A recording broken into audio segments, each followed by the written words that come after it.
Hi everyone, welcome back for another tutorial. In this tutorial I want to show you how to bring some colors and some more definition into a faded image. So that's the after and this is the before. So as you may know, light damages photos. So when you have a photo on a frame for a very long time, then starts fading the color. So to do that, let's go to levels, like so. And right here in levels we have default by presets and we have RGB. So basically we want to work on individual channels. So let's click here and now go to red. So now I'm working with red channel. So what I'm after is this triangle right here. I want to go to the point that starts going up quite a bit. So I'm going just to drag it up till here roughly. And I'm going to do the same with the last one. So the last one, I'm just going to move it, and as you can see it's quite steep in here, so I'm going up till there. Now I'm going to do exactly the same thing with the green channel. So I'll just drag it like so, and then like so, and now back to the blues. And as you can see, nothing in here, but I'm going to add some blues to the image. So just like this, and there you go. As you can see, before and after. Another way you can do it as well is using curves. So I just use levels, so I'm going to just show you curves. It's same method, same principle. So we have preset RGB, and I'm going to red, and just like before, drag right here like so, green, and like this, and the blue just like before. And as you can see, it looks very cool. Okay, fair enough, this image is not the best image. There's still some work to be done in here, so if you want, you can just add a new layer, and I'm going to name it clone, or actually clean up, because we're going to clean up a bit this image. So we have spot healing brush tool, patch tool. So I'm going for the spot healing because I can just couple of clicks away, and as you can see, does it nicely. I'm using my mouse because I don't have any battery on my Wacom tablet, but you can use the mouse or you can use the Wacom tablet. I would advise you to do this sort of job with the Wacom tablet because it's way faster. Your workflow will be so much faster that you would not believe it. So as you can see, just doing that works really well. But if you want to use, if you feel more comfortable with healing brush tool, so let's do that.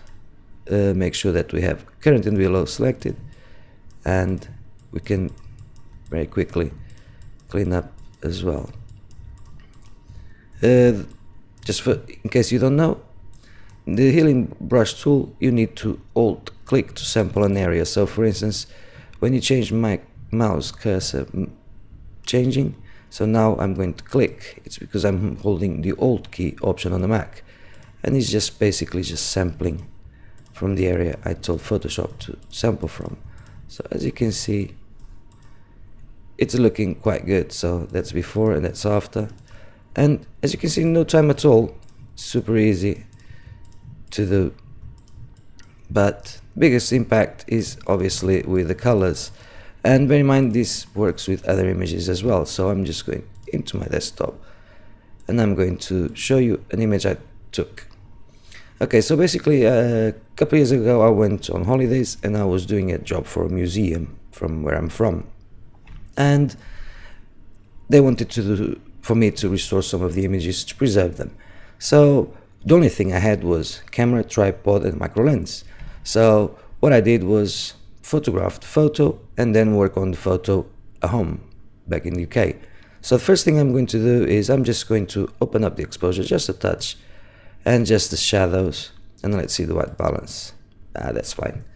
And I'm going to open this image in Photoshop. So there you go.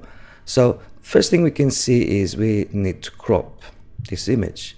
So under the crop tool, you have perspective crop tool. So if you click there, and if you go to any corner and click and just drag and meet the other corner like so, and the other one, and the other one, And when you accept the changes, basically it will crop all around and it will straighten the image. So accept the changes and there you go. How cool is that? So just like before, to improve the colors, I'm going to use levels now. I'm going to reds, and as you can see, we have the peak of the histogram a lot better for us to see. So as you can see, I'm just dragging up till here and do it with the green channel like so, and now the blue channel and like this, and bring some blues, and let's minimize that. And so before and after, after a bit of cleanup, and this picture has a new life. So I just don't like to see these edges, they don't look right. So I'm just going to grab the rectangular marquee tool. I'm just going to click and drag, and what I want is create a selection.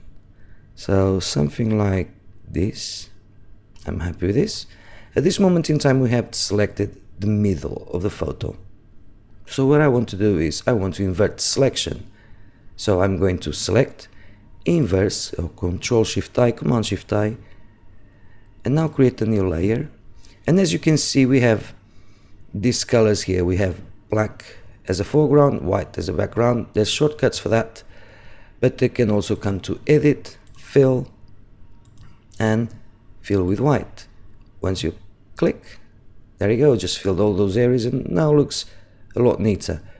Control D or Command D on the Mac to deselect, and as you can see, it looks a lot better.